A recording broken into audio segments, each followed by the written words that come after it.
এই আর কি। তো আজকের জন্য এতটুকুই। কালকে আবার আমি আপনাদের আরো পাহাড়ে ওই পাশে দেখাবো আর ওইদিকে পুরো রাঙামাটিটা আপনাদের ঘোরানোর চেষ্টা করব। তো আজকের জন্য এতটুকুই। আর সত্যি কথা বলতে অনেক মশা লাগতেছে, এখন আমি মানে আমার হোটেলে ব্যাক করে একটু রেস্ট করব। হ্যাঁ, তো আসেন সামনে থেকে একটু ঘুরে আসি। তাড়াতাড়ি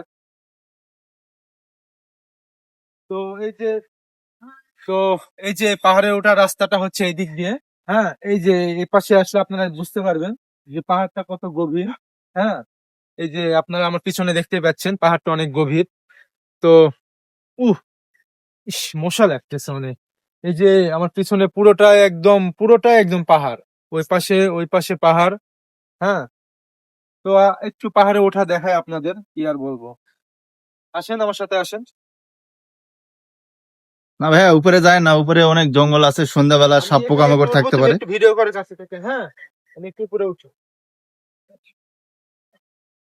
এই যে আমি একদম পাহাড়ের উপরে উঠেছি। হ্যাঁ, এই অনেক সুন্দর লাগতেছে আমার পাহাড়ের উপরে উঠে। উফ, তো আমি আমি কালকে আপনাদের দেখাবো পাহাড়ের উপরে উঠে ওই পাশের অনেক বড় বড় ঝর্ণা আছে, এই পাশে অনেক জঙ্গল, সবকিছু আপনাদের আমি কালকে দেখাবো। আজকের জন্য এতটুকুই। Bye bye.